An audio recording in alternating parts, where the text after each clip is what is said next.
What's good, everybody? Injured here, bringing you another tutorial. This one is going to be an in-depth on Varesh. A couple people have asked for it in the comments, so I'm going to try and bring it to you. So we're going to start off, like usual, with his M1, which I believe is Hand of Corruption.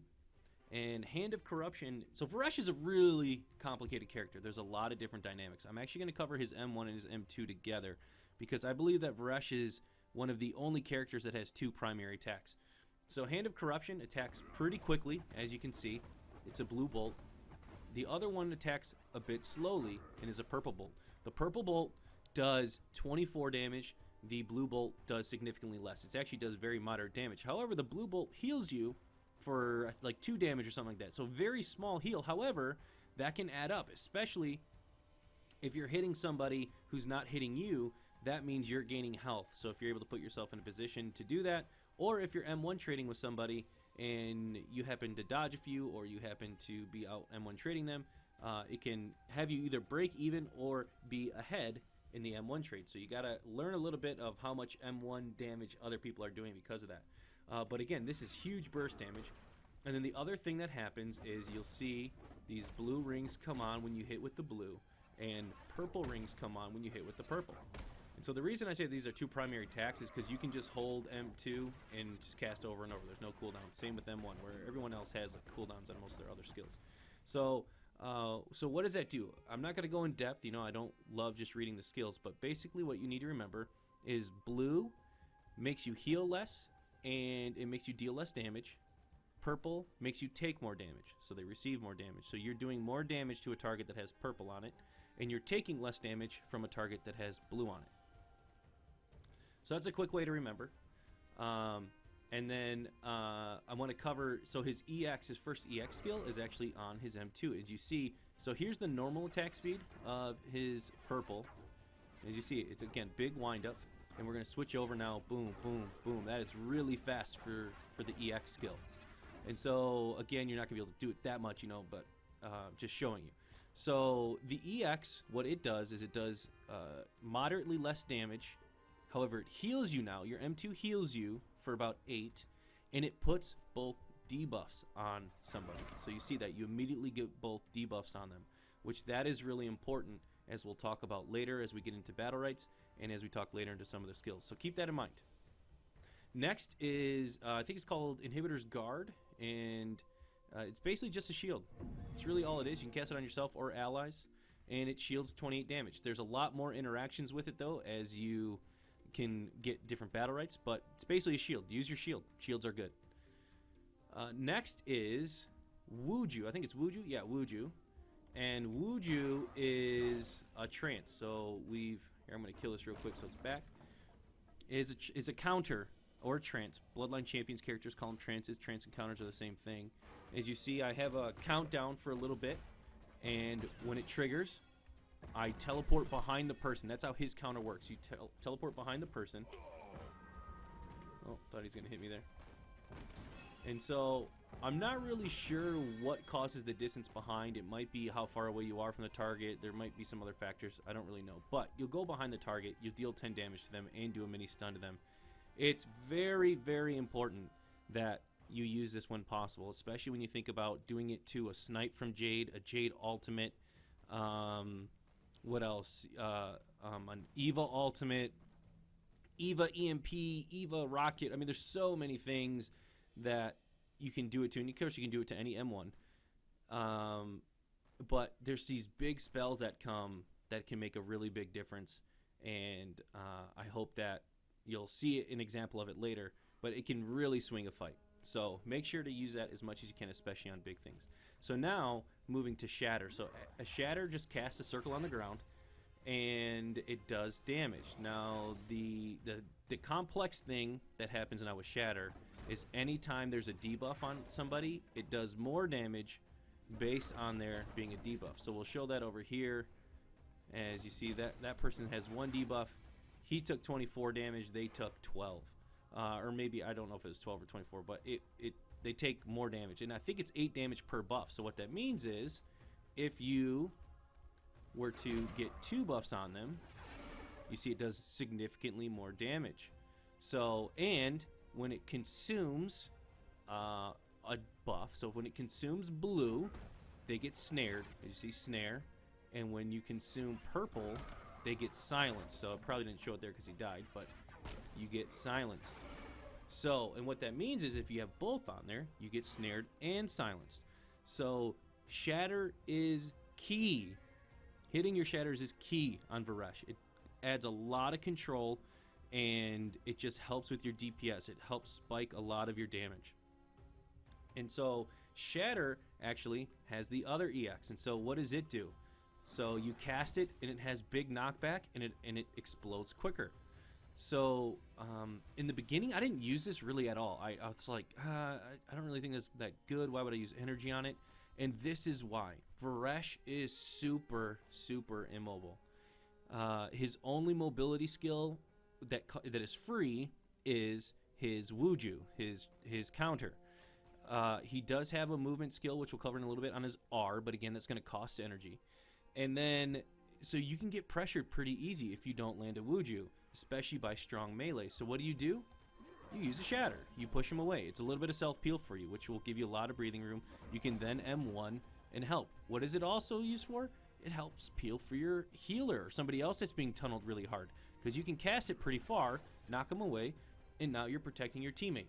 So I've been trying to incorporate that a lot more into my play, and I think you should too. It's really good. So moving on to R, which is Reform. And what it does is it makes him kind of ethereal for a second and come out.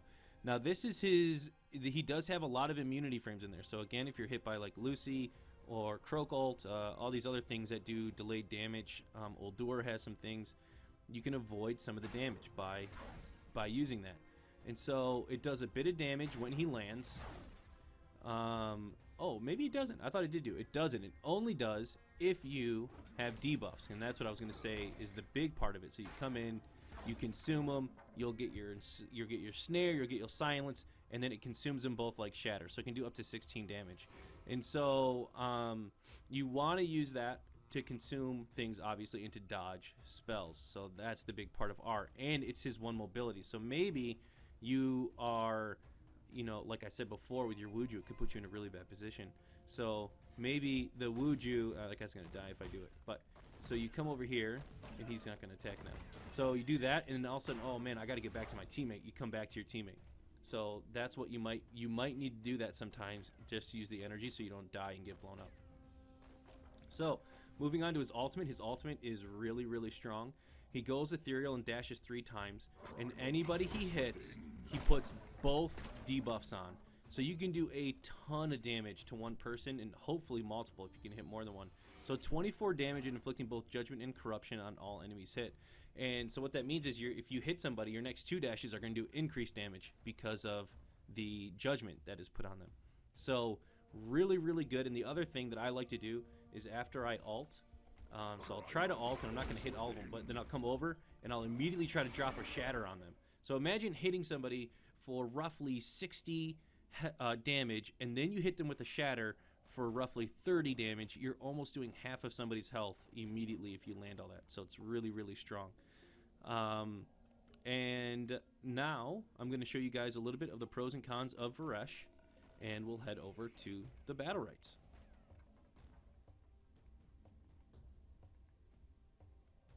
So round 1, increased shatter charges from 3 to 2. Oh, that's another thing I forgot to tell you. In shatter, you get 2 charges, so you can cast 2 at a time, and it refills kind of slow. Oops, didn't mean to hit R. So as you see there, I almost had 2 up at a time, and look at that, they're already back up. They recharge pretty fast. Oh, I have no cooldowns on, that's why I done. Let me show you how fast they actually recharge here.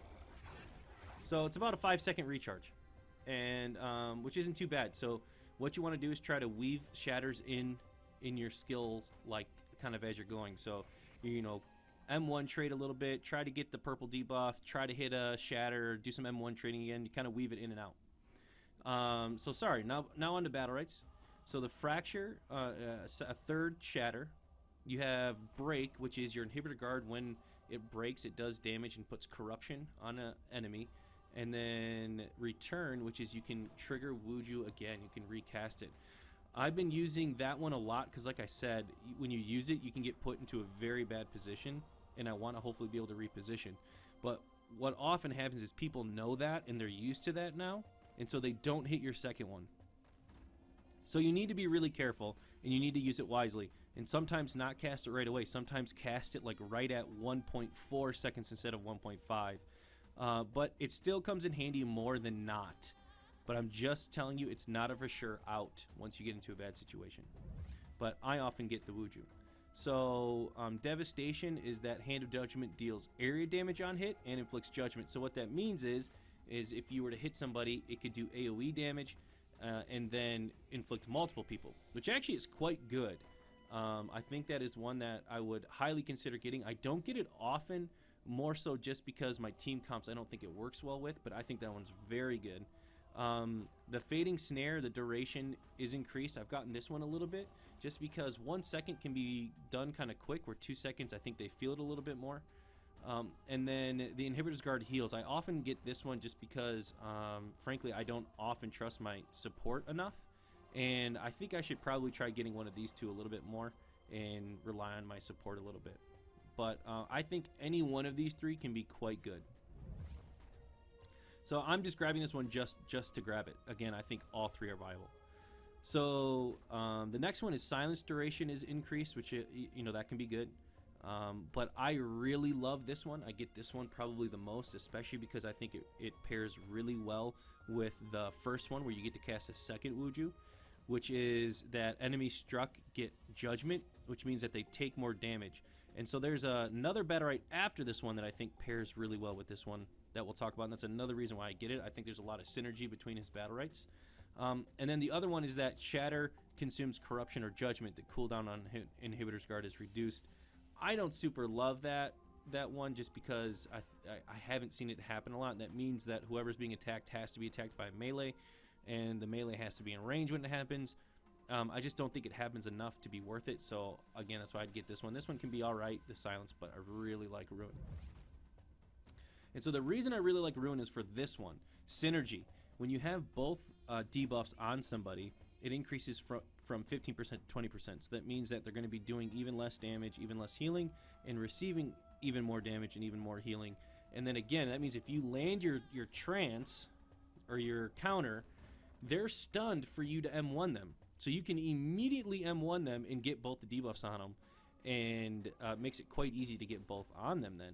And so I think that one's really, really good. I really like that one. And plus, you should be working in your EX M2s in, which will put both debuffs on, and then they get it automatically anyways. So I just think that one's really strong. This one, Inspiration, actually I think is really good on Varesh, because Varesh, his EXs are good and his ultimate is good. Like, they're both really good. So having the extra energy can actually be pretty good. And because he's so not mobile, the extra 10% movement speed can be good depending upon the situation you're in. But I often default to getting Synergy. So Chord, the powers combined, can heal allies. I think this one is good if you are coordinated a little bit with your team. If your team needs healing, it also will help you be able to cast it maybe in a way where you weren't able to reach a certain enemy, but you can hit an ally to hit an enemy. I think it can be pretty good, but often what ends up happening with me, because Varesh is so immobile, is that I'm often by myself dueling, and so I often get the Inhibitor's Guard is cast on me at the end, so that way I have a shield. And that is solely because it's hard to be coordinated with two other people. And so, but both I think are quite good, and I actually think that this one is actually probably better, the healing on the allies, because I think it helps swing things better. But like I said, I'm usually by myself when I'm playing, because again, he's so immobile, he's hard to keep up with your team, and the team often ends up getting away from me. So I'm going to show you guys a clip of a round, and I hope you enjoy it, and I hope you learn a bit about Varesh. Thanks. Alright, so here we are entering into it, and you see I try to dodge a snipe, but he cancels it, and so I end up taking a bit of damage here because I don't have my Wuju, and there my shield saves me from taking so much damage.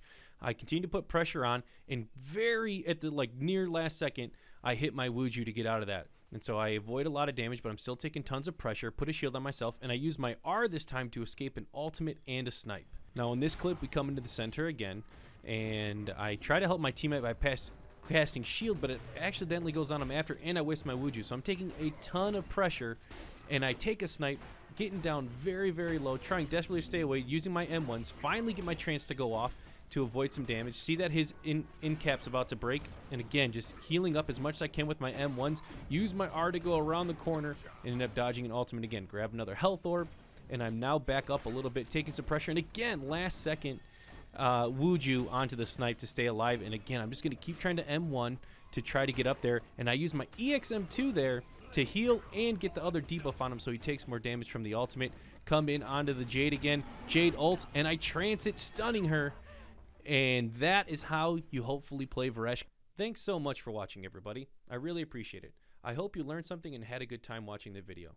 If you have any questions or are looking for another hero guide, please leave a comment. Don't forget to hit that subscribe button and come check me out on Twitch on the weekends as I hopefully stream some tournaments. Have a good one.